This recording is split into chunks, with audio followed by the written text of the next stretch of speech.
तो बच्चों हमने कल पिछले लेक्चर में वेन डायग्राम देख लिया था, है ना? तो वेन डायग्राम क्या है? जो रिलेशनशिप रिप्रेजेंट करता है बिटवीन सेट्स। उसमें हम क्या देखते हैं कि रेक्टेंगल यूनिवर्सल सेट को रिप्रेजेंट करता है और सर्कल उसके सबसेट को रिप्रेजेंट करता है, ठीक है? तो आज हम उसी पर ऑपरेशन देखेंगे, ठीक है, कि उसके क्या क्या ऑपरेशंस हैं, union of set, intersection of set हम कैसे निकालते हैं, ठीक है, उसी को यूज़ करके, वेन डायग्राम को यूज़ करके, ठीक है। तो सबसे पहला हमारे पास टॉपिक है यूनियन ऑफ सेट्स,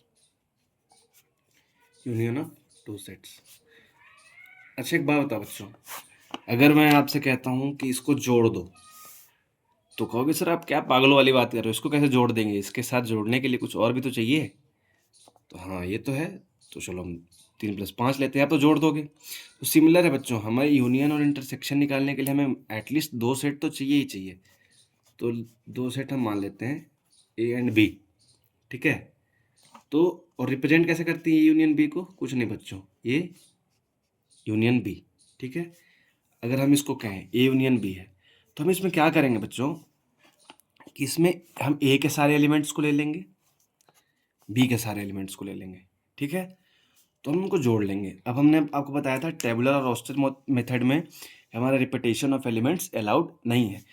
अगर ऐसा एलिमेंट हुआ कि जो ए में भी कॉमन है और बी में भी कॉमन है, उसको बच्चों हम एक बार ही लिखेंगे। ये नहीं कि आप लिखे जा रहे हो तो दोनों बार लिख दोगे, नहीं, इसमें हमारा रिपीटेशन अलाउड नहीं है, तो हम हमेशा एक ही बार लिखेंगे। तो ए यूनियन बी, अगर बच्चों आप दिमाग लगाओ, हमने आपको प्रॉपर्टी मेथड बताया था, तो क्या लिखोगे आप उसको? फॉर एग्जाम्पल, मानो इसका सेट है, एक एलिमेंट है इस सेट का, ये भी तो एक सेट होगा, यूनियन बी भी तो एक सेट होगा। तो मानो हम एक एलिमेंट, प्रॉपर्टी क्या एस्टेब्लिश करोगे आप कि ए यूनियन बी, तो एक्स एक एलिमेंट होगा, या तो एलिमेंट एक्स को बिलोंग करता होगा, ए को बिलोंग करता होगा, या और बी को बिलोंग करता हो। ध्यान रखना बच्चों, वो एलिमेंट हो सकता है या तो ए को बिलोंग करता हो या तो बी को बिलोंग करता हो, है ना। हो सकता है दोनों को बिलोंग भी करे, उसका हम आगे देखेंगे, ठीक है। दोनों को बिलोंग कर सकता है, लेकिन अगर हम जनरल मेथड लिखें तो क्या लिखेंगे? या तो ए को बिलोंग करेगा या तो बी को बिलोंग करेगा। क्यों? क्योंकि हमने ए यूनियन बी में हमें क्या करना है, सारे के सारे एलिमेंट्स जो ए में भी हैं बच्चों और वो बी में भी हैं, हम उन दोनों को क्या करेंगे, ऐड कर देंगे मेरे बच्चों, ठीक है। तो अगर आपसे बोले ए यूनियन बी, तो क्या लिखोगे आप? ए और बी। ध्यान रखना बच्चों, ए और बी। हम आगे सेमीकंडक्टर पढ़ेंगे तो उसमें गेट्स आते हैं, छोड़ो ये तो हमारे बस की है नहीं, अभी मैथ्स पढ़ लेते हैं, बाद में फिजिक्स पढ़ेंगे, ठीक है। ए यूनियन बी को हम ए और बी में दोनों हमारे या तो ए के एलिमेंट्स होंगे या तो बी के एलिमेंट्स होंगे। इसमें कोई डाउट है? नहीं है। चलो ठीक है, अब हमारे पास आते हैं कि सर इसको वेन डायग्राम में कैसे रिप्रेजेंट करते हैं। चलो भैया हम ये भी बता देते हैं। ये हमारा यूनिवर्सल सेट है, इसमें कोई डाउट है? नहीं। ये हमारा ए है, इसमें कोई डाउट है? नहीं। ये हमारा बी है, इसमें कोई डाउट है? नहीं। तो ए यूनियन बी क्या होगा मेरे बच्चों? एक तो ये होगा, एक तो ये होगा। मैंने बताया था कि जो कॉमन एलिमेंट्स हैं ये कॉमन वाले हैं बच्चों, ठीक है। और एक तो बी होगा, ठीक है। ये तीनों क्या हो जाएंगे? ये यूनियन बी। अब आप एक बात बताओ, कोई सा भी एलिमेंट पिक करोगे, ऑब्वियस है या तो ए का होगा या बी का होगा, है ना, इसमें तो कोई डाउट ही नहीं है, ठीक है। अब एक और बहुत इंपॉर्टेंट प्रॉपर्टी है, if A and B are finite set. Finite set बता दिया मैंने बच्चों, जिसके नंबर ऑफ एलिमेंट्स क्या होंगे? फाइनाइट होंगे, जो फिक्स्ड होंगे, ठीक है।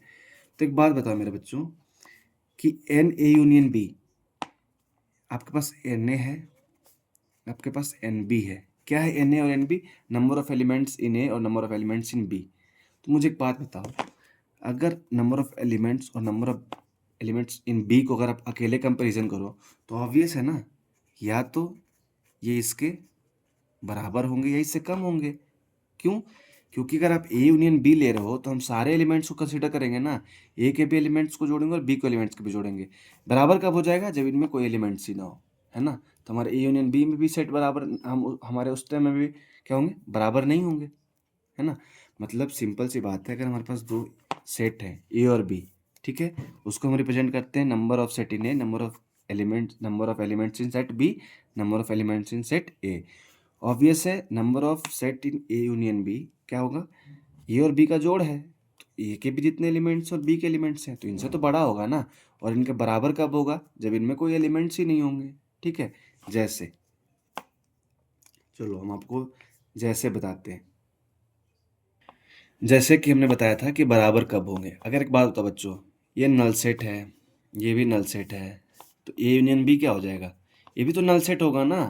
तो क्या है, बराबर हो गया? N A is equal to n A union B बराबर हो गया। N B is equal to n union B, A union B बराबर हो गया। ठीक है, तो आपको अपने माइंड में डाउट नहीं रखना है कि सर ने इज इक्वल टू क्यों लिखा।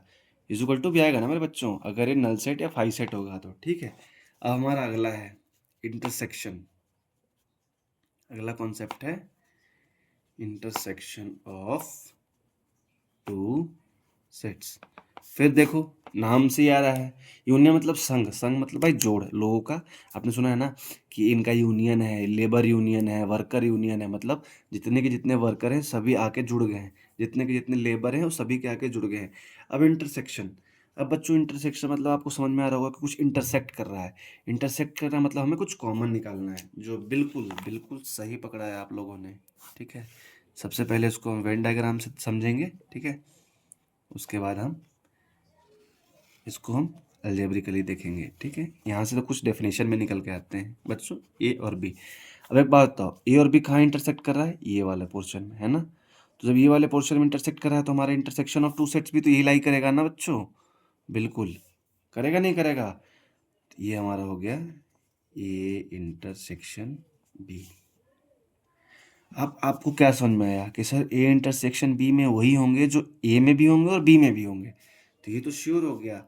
अगर हम इसको मेथड में लिखें, प्रॉपर्टी मेथड में, तो इसे लिखेंगे x where x belong to A and x belongs to B. यहाँ और नहीं है मेरे बच्चों, यहाँ एंड है। मतलब वो एलिमेंट जो ए में भी है और बी में भी है, दोनों में आना ही आना चाहिए। इसमें तो बच्चों हमारा डाउट है ही नहीं। अब एक बात बताओ बच्चों, हमने जैसे ये प्रॉपर्टी आपको बताया था यूनियन वाले में कि एन ए से बड़ा होगा ए यूनियन बी के सेट में नंबर ऑफ एलिमेंट्स। इसमें हम क्या लिख सकते हैं? ऐसा भी तो हो सकता है ए और बी में कोई एलिमेंट्स कॉमन हो ही ना, तो ये कहाँ से कहाँ लाई करेंगे? जीरो से भी हो सकता है इनका। ठीक है, ए यूनियन बी, ये माइनस में तो नहीं जाएंगे ना, जीरो इनका मिनिमम होगा। ऐसा होगा कि जब कोई भी एलिमेंट्स कॉमन ना हो, when two sets having no common elements is called disjoint sets. ठीक है मेरे बच्चों, मतलब n A intersection B is equal to 0। ठीक है, ऑब्वियस है। लेकिन एक बात बताओ, ये तो बिल्कुल श्योर है ना, ये इनसे तो छोटे होंगे। क्यों? क्योंकि हम इनके दोनों इंटरसेक्शन का एरिया ले रहे हैं। तो ये तो बहुत ही वेरी ऑब्वियस है कि भाई ए का छोटा हिस्सा या बी का छोटा हिस्सा जो कॉमन है। तो ये प्रॉपर्टी आपको समझ में आ गया होगा। ठीक है, और एक प्रॉपर्टी इसमें था जो मैंने आपको एक्सप्लेन किया था कि ऑब्वियस ए यूनियन बी है तो ये ज़्यादा एलिमेंट्स कैरी करेगा एन ए और एन बी से इंडिविजुअली। लेकिन ऐसा भी हो सकता है कि ए इंटरसेक्शन बी में कोई एलिमेंट्स ही हाथ ना आए जो कॉमन हो, उस सेट्स को हम कहेंगे डिसजॉइंट सेट्स। जैसे उसका डायग्राम कैसे होगा, तो चलो वही बना के दिखाए थे मेरे बच्चों को। लो अब बना लो इसका इंटरसेक्शन। ऐसे सेट्स को कहते हैं मेरे बच्चों डिसजॉइंट सेट्स। ठीक है, होप करता हूँ आपको ये चीज़ समझ में आ गई होंगी, दोनों ऑपरेशन यूनियन और इंटरसेक्शन। ठीक है, अब इसके कुछ हम क्या है एजम्पशन से या कह सकते हो कुछ रिजल्ट्स हैं जो आपको याद नहीं करने, मैं इसका लॉजिक बताऊंगा इसके पीछे। ठीक है, वो भी हम देखते हैं। तो जो हमने एवं दो ऑपरेशन बताए थे यूनियन और इंटरसेक्शन पे, उसके कुछ इंपॉर्टेंट रिजल्ट हैं। ठीक है, ये मैं नहीं बताऊंगा मेरे बच्चों। ठीक है, ये आप बताना ये ट्रू है या फॉल्स है। A intersection B is a subset of A union B. ठीक है बच्चों, इसमें कुछ भी हार्ड एंड फास्ट नहीं है, आपको बस लॉजिकली लगाना है ट्रू है या फॉल्स है, ये बताओ मुझे। अब एक बात बताओ, ए यूनियन बी, ठीक है, चलो हमें रटना है ही नहीं, दो सेट है, ए है। अब इंटरसेक्शन है, हम मान के चलते हैं इंटरसेक्शन ले लेते हैं, ठीक है मेरे बच्चों, बी है, ठीक। अब ए यूनियन बी में हम क्या लेंगे बच्चों, ये भी लेंगे, ये भी लेंगे, ये भी लेंगे, है कि नहीं, लेंगे ना, ठीक है, वेरी गुड। तो एक बात बताओ, ये पोर्शन तो इंटरसेक्शन का ही है कि नहीं, तो ये तो सबसेट हो गया ना, तो ये तो ट्रू है। अब ऐसे ही सारे के सारे रिजल्ट को हम वेन डायग्राम से समझेंगे। दूसरा, A intersection B is subset of A और सबसेट ऑफ बी। अब एक बात बताओ, ये सेट ए है, ये सेट बी है, ये इंटरसेक्शन बी ये वाले पोर्शन का है, क्या ए का सबसेट है ये? हाँ सर बिल्कुल। क्या बी का सबसेट है? हाँ सर बिल्कुल। क्यों? क्योंकि इसमें ए एंड बी ऐसे एलिमेंट्स हैं जो ए और बी दोनों में कॉमन है। तो क्या ये ट्रू होगा? बिल्कुल ट्रू होगा, 100% ट्रू होगा, नो डाउट इन इट। चलो ठीक है, अगर आपसे कोई बोले A is a subset of A union B, कहाँ डाउट है? ए यूनियन बी तो इतना बड़ा हिस्सा है, ए तो आ ही जाएगा। इसमें ऐसे एलिमेंट्स लेंगे जो ए में भी हैं, ठीक है, ए के भी एलिमेंट्स और बी के एलिमेंट्स, दोनों के एलिमेंट्स इसमें आएंगे, तो ये तो सबसेट होगा ही ना, इसमें तो क्या डाउट है। अब आपसे ऐसी कोई बोले बी या subset of A union B, हाँ भाई बिल्कुल ट्रू, ठीक है। तो अब हम कुछ आपसे सवाल करेंगे, ठीक है, और आपको बताना है ट्रू है या फॉल्स है, ठीक है। सबसे first, A union five is equal to five. अब एक बात बताओ बच्चों, एक नल सेट है और एक यूनियन सेट, ये एक सेट है, तो ये कभी फाइव हो सकता है क्या? अगर हम ए यूनियन फाइव जोड़ेंगे तो ये तो फॉल्स हो जाएगा ना, फाइव क्यों आएगा? यूनियन है, जोड़ है, तो सेट ए आएगा ना। एक ऐसा सेट, एक बात बताओ, ठीक है, ये यूनिवर्सल सेट है, एक सेट ए है और दूसरा कोई सेट है जिसमें कोई एलिमेंट्स नहीं है, तो हम उनको जोड़ेंगे तो सेट ए आएगा ना, फाइव कहाँ से आ जाएगा? हाँ, लेकिन ये इंटरसेक्शन फाइव जोड़ेंगे तो फाइव आएगा मेरे बच्चों। क्यों? क्योंकि अगर ये सबसेट है तो हमने बताया था five is subset of every set, तो इन दोनों में कॉमन क्या हो जाएगा? फाइव हो जाएगा। लेकिन इंटरसेक्शन में हमारे पास कोई एलिमेंट ही नहीं है तो हमेशा बड़ा वाला सेट होगा, लेकिन इसमें कॉमन क्या हो जाएगा? फाइव, ठीक है। ये दो बहुत इंपॉर्टेंट क्वेश्चन थे जो मैंने सोचा कि आपको बता दूं, ठीक है। तो आज के लिए बस इतना ही, नेक्स्ट क्लास में हम और भी ऑपरेशंस देखेंगे और जितने भी प्रीवियस ईयर जेई के क्वेश्चंस आए हुए हैं वो सारे करेंगे और सेट को हम ख़त्म करेंगे मेरे बच्चों, ठीक है। 1 से 2 लेक्चर में सेट को ख़त्म करेंगे, उसके बाद हमारा टॉपिक हुआ रिलेशन एंड फंक्शन। सेट थोड़ा बोरिंग है अभी, लेकिन रिलेशन और फंक्शन से बहुत ही मज़ा आएगा, ये मेरा प्रॉमिस है आपको, ठीक है। फंक्शन के बाद हम कैलकुलस में एंटर कर जाएंगे, ग्राफ्स, मैक्सिमा मिनिमा, मोनोटोनिसिटी, ठीक है, एरिया अंडर कर्व, जितने भी हैं डिफरेंशियल कैलकुलस और इंटीग्रल कैलकुलस पहले ख़त्म करेंगे, पूरा कैलकुलस का पोर्शन ख़त्म करेंगे, उसके बाद हम अलजेब्रा में घुसेंगे, ठीक है।